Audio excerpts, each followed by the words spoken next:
On Larry King Now, Kathy Griffin remembers her dear friend Joan Rivers. My mission that I've assigned to myself is to really shine a light on the part of her legacy that people may not be aware of. The world of comedy changed a lot thanks to Joan. Is it still a boys' club?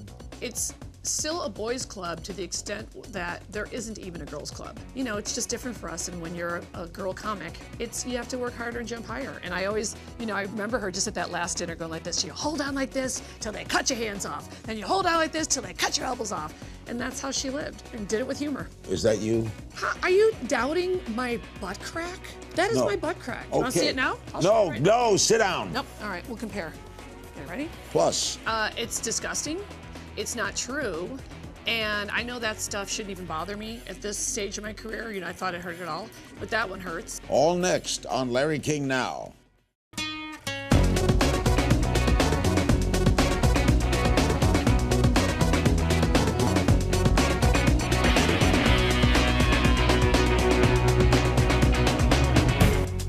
Welcome to Larry King Now. Our special guest today is an old dear friend, the boisterous, outspoken, unapologetic, and two-time Emmy Award-winning comedian, Kathy Griffin. Kathy is one of the only 3 women to have won a Grammy for Best Comedy Album, and she holds the Guinness World Record for writing and starring in an unprecedented 20 televised stand-up specials, more than any other comedian in history.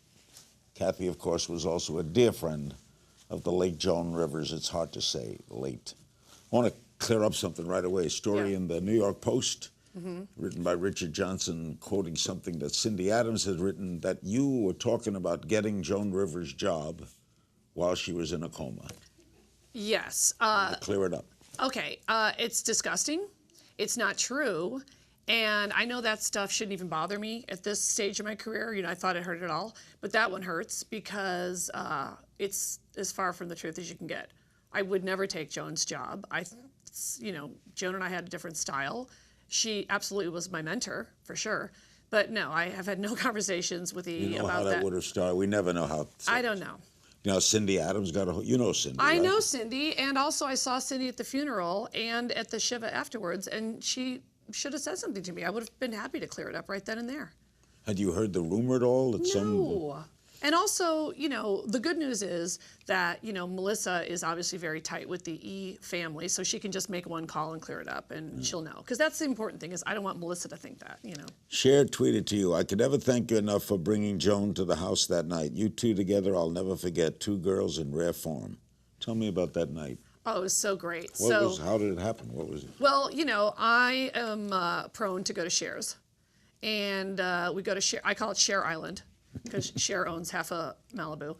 And so one night I said, hey, what if I swing by Joan's and we come over? And she said, great. And then Cher actually tried to bow out because she was like, I don't know if I can handle 2 comedians in my room at one time. And I said, look, I am not going to cancel on Joan Rivers, all right? We'll be over in 20 minutes. I don't know. Talk to you later. And so I went to get Joan, and we went over there, and it was really a love fest between those two because they've known each other for so long. And it was great. We sat in Cher's room and talked all night long. And they had stories about, mutual managers and producers they had worked with, and it was really a fun night. Margaret Cho was here with us. We did a whole tribute show to Joan. You couldn't make, you were flying back. Yeah. And she said that Joan put the fun in funeral. Look, Joan put the fun in so many things, She was great. And my mission that I've assigned to myself is to really shine a light on the part of her legacy that people may not be aware of. Like we had dinner 2 weeks before she went into the coma.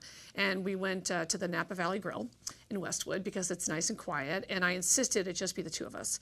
Because when I got together with Joan, I really wanted to go deep, and we could talk about things, and we had a shorthand and a girl comedian language that other people don't have. And Margaret knows that, and Margaret's, in the club. And I said to Joan, you and I are kind of in a small club, maybe even a dying breed of women who just get out there and do a bunch of stand-up and never stop and love it. But I said, but Joan, you're really in a club all unto yourself. I said, really, there's only one. And she was always very modest, as you know, and I just want people to know she started out writing for Topo Gigio, for Ed Sullivan.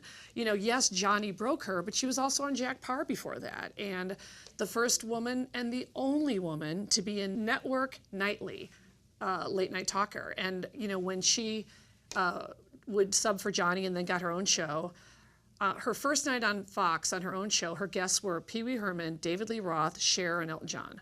That's stunning, and people talk about that show getting canceled, but it was still amazing, and only Joan could pull together that crowd. And she set the bar, as well as doing the QVC and the 2 million Twitter followers and doing it all. On that Fashion Police show, do you know anyone who could replace her? I mean, maybe Melissa. I mean, I kind of think maybe Joan would want Melissa to do it. I don't know the E folks, but I kind of feel like that might be a natural. Another thing about Joan I brought up the other day, and someone pointed out to me, Joan was brilliant. Brilliant. She was valedictorian at Barnard, Phi Beta Kappa. That's right. And you have to be brilliant to do the kind of humor she did. Right? Because she got to twist those things. Yeah. She was also a voracious reader, a huge Broadway fan, as well as a Tony nominee. They finally lit the lights on Broadway. Yeah. They changed their mind. They weren't going to. But you know what? That was her story.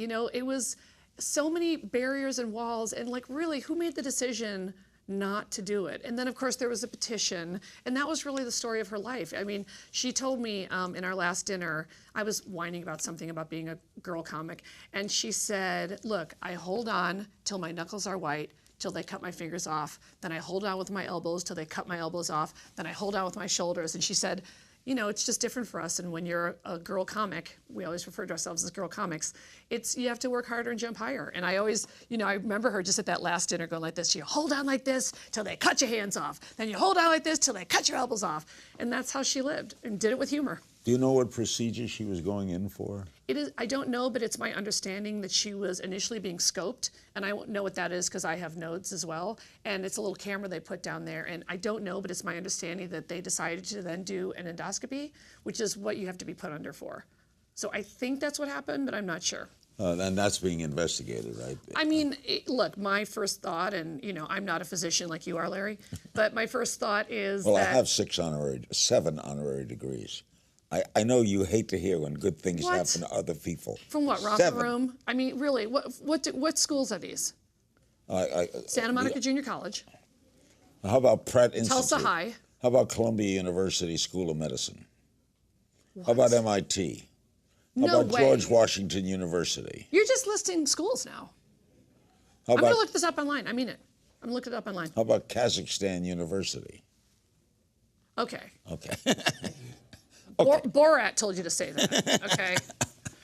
The plastic surgery part of Joan, she's so kidded about it herself. Yeah. Do you think it began, and you kidded about your own? Sure, very open about it. Do you think it overwhelmed her sometimes that people started talking more about that than about her? I'll tell you, it overwhelms me. So, like I said, I'm on a mission to say the plastic surgery stuff, there's 10 other girls that can talk about that. But I want to talk about what she did for women, for comedians. I wrote an email, one of my last emails to her was, look, you may not want to identify as a feminist, but too bad you are. And she didn't want to be put in categories and all that stuff. But there's so much to her. And remember, she had such an amazing career before she had anything done. So you can look at the old photos, but when I look at those old photos or that footage, I see the fighter Joan in the black dress with the pearls, kicking butt and doing amazing stand-up. I'm so glad that she worked the night before. I mean, this is unprecedented. Yeah. She did a book Q&A that afternoon. She had just done a supersized Fashion Police either the day before or 2 days before. And then she did an hour at the Laura Beachman Theater for no money, just for the love of the game. And there's a great photo of her that night, just like a cell phone picture, but someone's handing her a bouquet of flowers. And there she is, alone with the microphone, the sequin dress, sequin jacket. And that's how she rolled. She knew that comedy is a muscle and you have to keep it toned. Our guest is the great Kathy Griffin. Up next, we're talking about Joan and Kathy's unapologetic brand of comedy and whether America is too PC today. Don't click away. Back with Kathy Griffin. The world of comedy changed a lot, thanks to Joan. Is it still a boys' club? It's still a boys' club to the extent that there isn't even a girls' club. So, like I said, when Joan got her own late night show, I really thought, okay, from now on, it's going to be 50-50. And, women are 50% of the population, so late night is still, a bunch of white guys or guys. But, now with the new decisions being shifted around the last 6 months, it looks like the boys have it locked up for maybe a couple more decades. Now, you and Joan are both known for being unapologetic. That's right. Did she have an effect on you? Yes, Yeah. Of course. First of all, we were like-minded in thinking that the world of comedy has gotten more PC now than ever. And we often talked about how, pre 9/11, you could make a joke about the president, you could make a joke about Monica Lewinsky, and you wouldn't get, issued a statement from the White House or anything. And then post 9/11, you couldn't make any jokes about W. He was untouchable. People would boo in the theater, et cetera. And then even in the last couple of years, one thing that pained me greatly was seeing Joan, quote, get in trouble for jokes that she would make, or a comment to the TMZ guy. You shouldn't be held accountable for that. And it's really bad for comedy. It's not good for the country. It's not good for comedy. Comedians should be the one class of people that can really go there. So anytime she, got in trouble for a joke, people forget she was doing her job. Our job is to be provocateurs as well as be funny. Recent Huffington Post interview, you said there's teasing and there's jokes and there's bullying, and for me it's so clear that they're separate. Yeah. And now there's this debate about everything's bullying or nothing is bullying. And so I think I'm finally experiencing pretty much, not everybody, but pretty much everyone is coming around, and at least they're being like cordial if they run into me. Oh, celebrities. Yeah. Yeah, so, I've been making fun of celebrities, some at this table. I know. Bullying is a big problem today for young homosexuals. Do you ever feel bad about sort of kidding gay people? No. There's a big difference between performing for a group of people that can laugh at themselves, and that's what Joan Rivers and I often talked about, how LGBT audiences are the best because they're really good at just letting off steam, and a comedy show is their time to be themselves. And no, it's not bullying. You can't, when I performed in Iraq and Afghanistan, I got the biggest laugh when I would tease the men and women there about their environment or make fun of their superiors or their uniforms, anything, because that's what they could relate to. So absolutely, I'm all about holding up the mirror to myself first and then to others. You have to laugh at everything. Nothing can be off limits. Nothing. No. Russell Peters, a very funny comic, said on this show recently that the reason he isn't as famous in the United States as he is around the world, he sells out all around the world, because Americans are too politically correct. He's right. Absolutely. We're too politically correct, and I think we're getting worse. Your album, I think we have your album. We're going to put it up. This is what you want. That's who I am today, Larry. Look at my butt crack. Now. What? What's the matter? You have a problem over at MIT? The University of Kazakhstan doesn't like that? Really? No. The title is your title? Of course. Yes. And that's you. Is that you? It's all of me. It's all of me, Larry. That's not you. What are you talking about? Tyler Shields took the photo. Are you doubting my butt crack? That is my butt crack. Do you want to see it now? No, sit down. Nope, I'll show you my butt crack right now. You're going to be sorry, Larry King. All right, we'll compare. Okay, ready? Got a problem, mister? No, I don't have a problem. Okay, fine. Don't doubt me. You think Joan would have done that? I hope so. No, I don't think so. Your livelihood is being funny. Do you find it tough to perform, like when you're mourning a friend? Was it tough? Did you go on at all after that? Did you have a date? I actually have my first show in a few days, and it'll actually be my first show since Joan passed away. And I find it difficult because, yes, I'm mourning. However, I think you'll find that most comedians are very good at compartmentalizing. We've all been through tragedies or uncomfortable moments or heard news 10 minutes before showtime, and at 8 o'clock you flick the switch. And so you said everything goes. Anything goes. Anything goes. Is there anything funny in her passing? No. I think, honestly, I think when I do my next show, first of all, it's going to be in New York, and that's her town. I think that I will either tell a story at some point about her that's funny as well as touching, but I will definitely put some thought into it. Because, I don't want to be maudlin and stop the show, and I don't want to start crying on stage. But there are also so many funny tidbits that she told me that the audience can enjoy. And certainly the people coming to see me, they'll be Joan fans anyway. Coming up, Kathy, on the Ray Rice situation, the recent late-night shakedown, and why we haven't seen a woman host a major late-night show since Joan. Stay with us.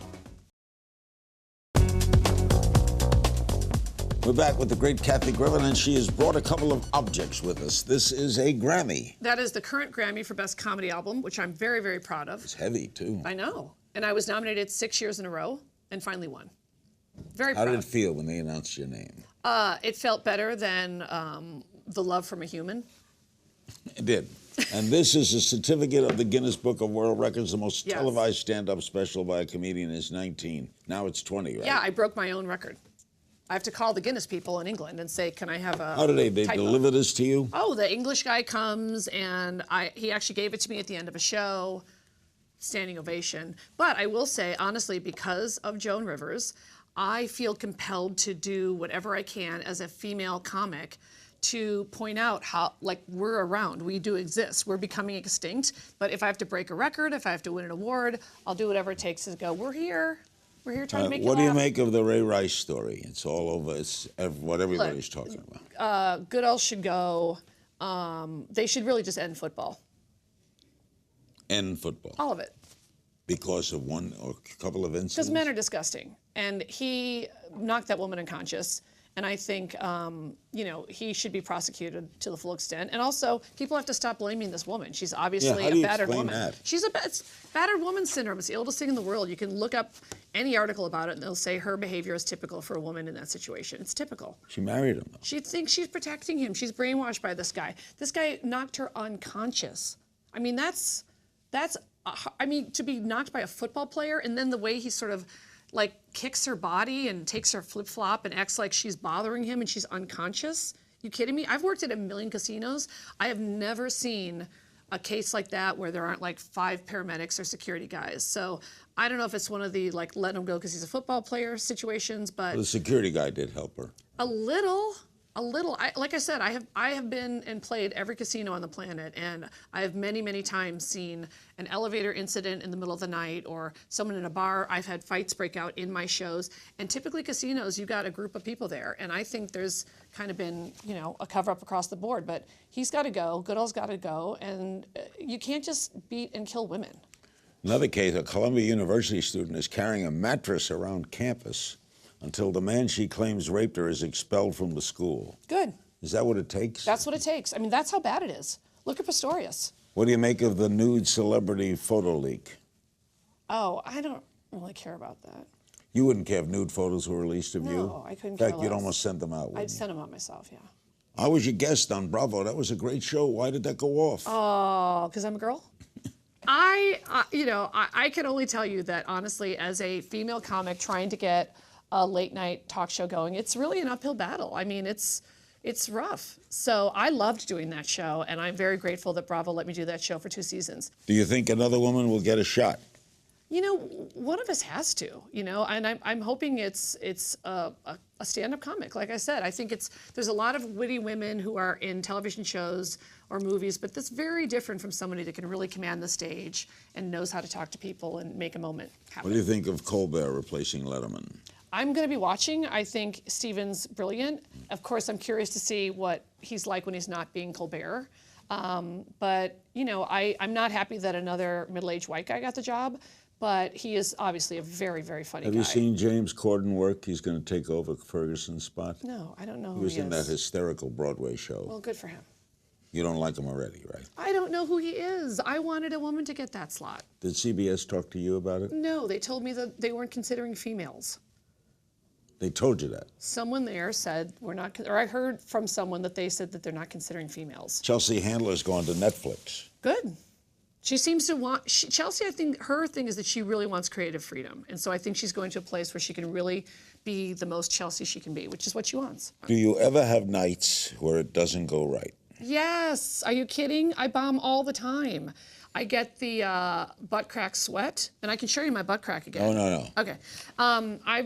Of course, I have situations where I bomb all the time, or sometimes if I'm hosting something kind of formal, maybe they don't know what they're in for. Well, when you're doing stand-up Yeah. and you bomb, they're not laughing, right? There's nothing like it. It's the worst First of feeling all, in the world. they've come, they know you. They must come to laugh. I will say I haven't bombed in one of my shows in many years, thank goodness, because the audience knows what they're in for. But if I am hosting a charity event, or if I'm at an event that is, for some reason kind of stuffy, or maybe a black tie event, or a lot of these events will call me and they'll need somebody funny to do the auction, or they'll want to bring some levity to an evening, and then it may not go my way. So those things still haunt me. And when that happens, how do you feel? Oh, I smile and I act like I'm killing. Oh, I just keep going forward and act like this is the greatest night, and I'm having a blast, and you guys are loving it. Oh yeah, I just plow through like a lunatic. Coming up, Kathy is back again to co-host CNN's New Year's Eve coverage alongside the Silver Fox. More on that and your questions after the break. We understand that CNN, my old flame, has extended your contract for New Year's Eve with Anderson Cooper. Yes. How long have they given you? Multi-year. Multi-year? Yeah. Were you surprised that CNN asked you back after that simulated oral sex scene? Oh, that was great. I'm surprised they asked me back after every year. I mean, I've said everything on CNN, from yelling at the crowd when they were heckling us, I don't go to your job and knock the dicks out of your mouth. That got on air. I think I said the F word one year. Every year I try to get Anderson to say it. That's really my goal, is to get him fired. But I'm not able to yet. So now I have more opportunities. I just love it. It's just, I think we've actually provided a true alternative to your lady friend Ryan Seacrest, who you're so in love with, that you're wearing his pants. I'm not wearing his pants. You said I'm wearing Ryan Seacrest's pants. He gave me jeans. I just think it's weird. Are you and Anderson close in real life? Yes. And by the way, I'm actually friendly with Ryan. I don't like to admit it. That's just for us. Don't spread it around. Okay. But we have some social media questions for you. Woo! Look at you with the faxing. Michael Kubria on Facebook. What's the best advice Joan ever gave you? Keep going no matter what, and also never hold back. Like when we talked about when, she, of course, would do the infamous Bob Hope USO tours. So I called her when I was going to Afghanistan and said, how do I talk to these young men and women? And she said, they've been through everything. Do not hold back no matter what they told you. And she was right. Ricky Hartman asked, what's something about Joan that most people don't know that Joan herself wouldn't mind you sharing? Well, that's tricky, because we would often joke about how most people don't know how incredibly sweet she was. And she would say, that's not good for the career, if people think I'm sweet. But I think, the documentary A Piece of Work is a must-watch, because that really points out who she really was. She was gutsy to let that go. Of course, it was warts and all. It was warts and all, and also it really showed, I think, it captured who she really was. So I would suggest people watch that film. At Jude here on Twitter, why did Joan Rivers like your comedy enough to mentor you? Gosh, we really hit it off as friends. I don't think Joan saw my act for the first few years we were buddies. And then, like when I was doing my Broadway show, called it Kathy Griffin Wants a Tony at the Belasco Theater on Broadway. And she came to see me one night, and in typical Joan fashion, I said to her 15 minutes before curtain, hey, I need you to introduce me. Fine, no problem. So it was called Kathy Griffin Wants a Tony. So she actually went out in front of the audience. The audience went crazy. She had a bag of Tony Curtis's ashes. She said, I brought you a Tony for your show called Kathy Griffin Wants a Tony. And she was throwing these fake ashes all over, and the audience went crazy. And I only gave her 15 minutes notice. At artist Tadid Tucson on Twitter, what's the funniest last thing Joan said to you? Oh, I can't even go there. I mean, we would be so inappropriate and so wrong that, like, half the time, I would be saying, like, okay, let's not shout that, because we just talk smack about everybody. But I will say she ordered from the server. She said, I would like the largest glass of wine in America. And I said, really, the entire country? She was like, get it. So I thought that was kind of cute. She was not a driver. She wasn't pulling a Paris Hilton. At Greg Schmeltzer via Twitter, why didn't you and Joan ever do a special together?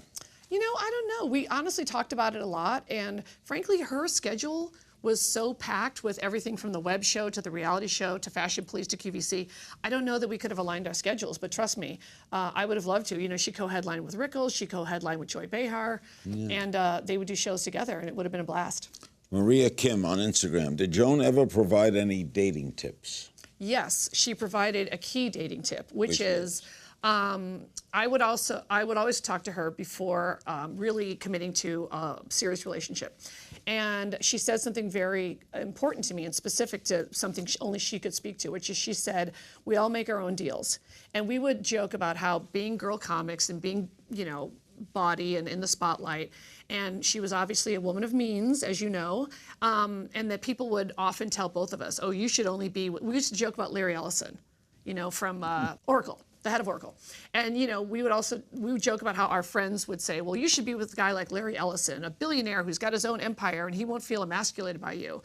And we would laugh about how that just wasn't our situation. And if that was the case, we would joke about how we would never see Larry Ellison very much because he'd be doing his thing in the America's Cup. And she said, we all make our own deals. And she said, at a certain point in your life, you want someone who can really be with you. And it's not about... You have someone now, right? Yeah, and so obviously I've been with this guy for over 3 years, and when I first started dating him, I said, well, what do you think? He's 18 years younger, and, he's like an executive, he's not used to the spotlight, but I said, the age difference is pretty significant this time. And she just said, isn't it fabulous?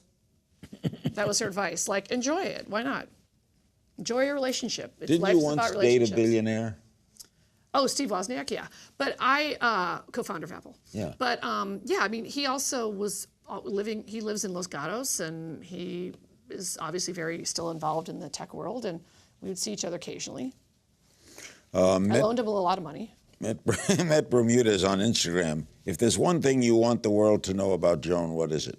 Her true legacy of being a woman who made history over and over and over, and in my opinion, didn't really get that credit. And I think she's getting it now, and that's something that I'm happy to talk about, because there are things that you still need to point out about Joan. Do you think she'd be shocked to know how popular she was? Yes, I think she would be shocked. I think she would poo-poo some of it, because she actually was quite modest. She was also, always moving on to the next thing. So she was very good, much better than I am, at not getting bogged down by getting bitter about something or angry. She was just always moving on to the next thing. And because of that, I don't think she really took stock of her own professional legacy. She was obviously had a very satisfactory personal life, and close with Melissa and Cooper. But I don't think she was one to sit down and go, oh my gosh, I've done this and I've done this. But she did. And she so wouldn't much bring more. this and that. No. No. But people forget that she had Tony nominations. She also was nominated for Best Comedy Album. She had an Emmy. And the Emmy was for her daytime show after the whole Johnny Carson thing. And she came back. She was a phoenix from the ashes. You are a hell of a broad. Where are you going? I'm shaking your hand. I know, but where do you have to be that's more important? Ryan Seacrest's house? You going to Ryan's now? Thanks to my guest, the delightful Kathy Griffin. Ladies and gentlemen, your headliner, Larry King. Kathy's comedy special, Look at My Butt Crack, we already have, is available on iTunes. As always, you can find me on Twitter at King's Things, and I'll see you next time. You actually did that. I made you look at my butt crack. It's not just a title.